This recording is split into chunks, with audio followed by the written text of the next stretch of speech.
Hey everyone, this is Meir. I just came back from France. I must say it was fantastic. I mean, for a year and a half, I could not go to any conference.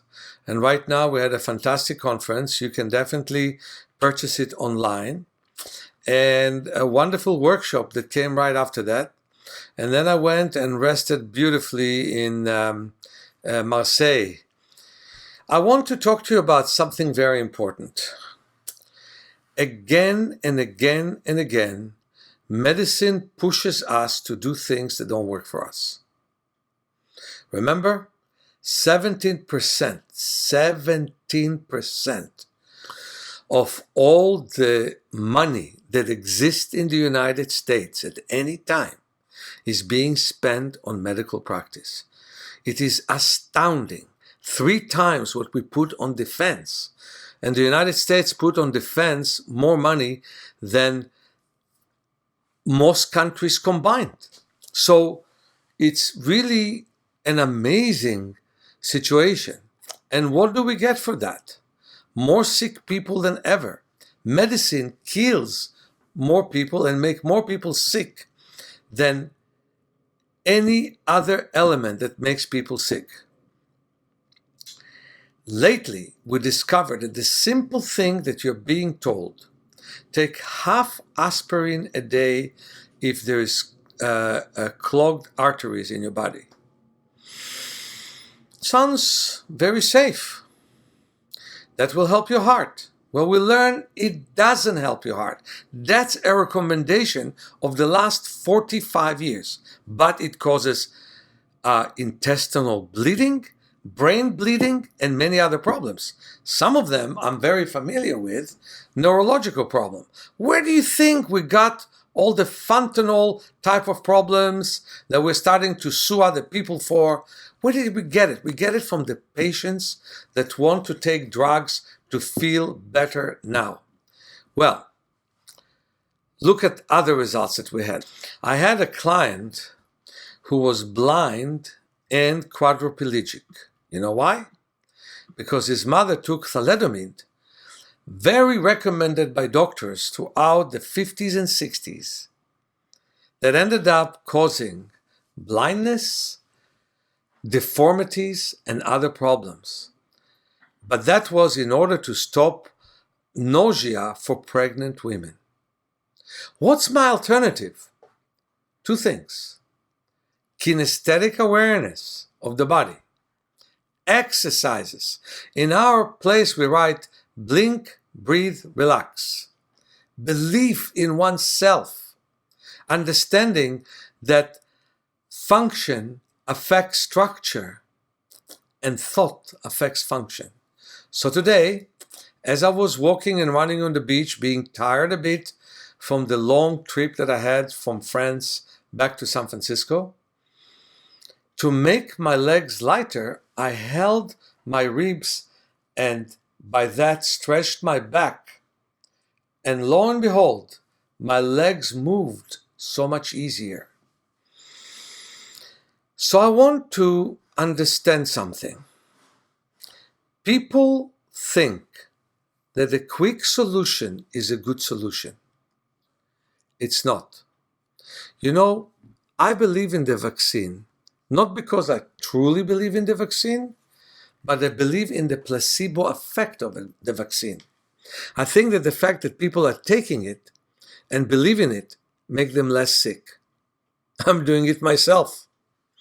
I think that many illnesses throughout the years and throughout the millenniums are a result of the fact that we feel incapable.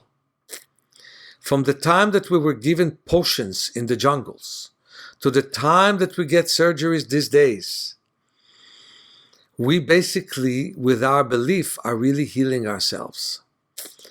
I read in the book, or actually I'm listening to that book, The Healing Brain. And something very interesting they're saying.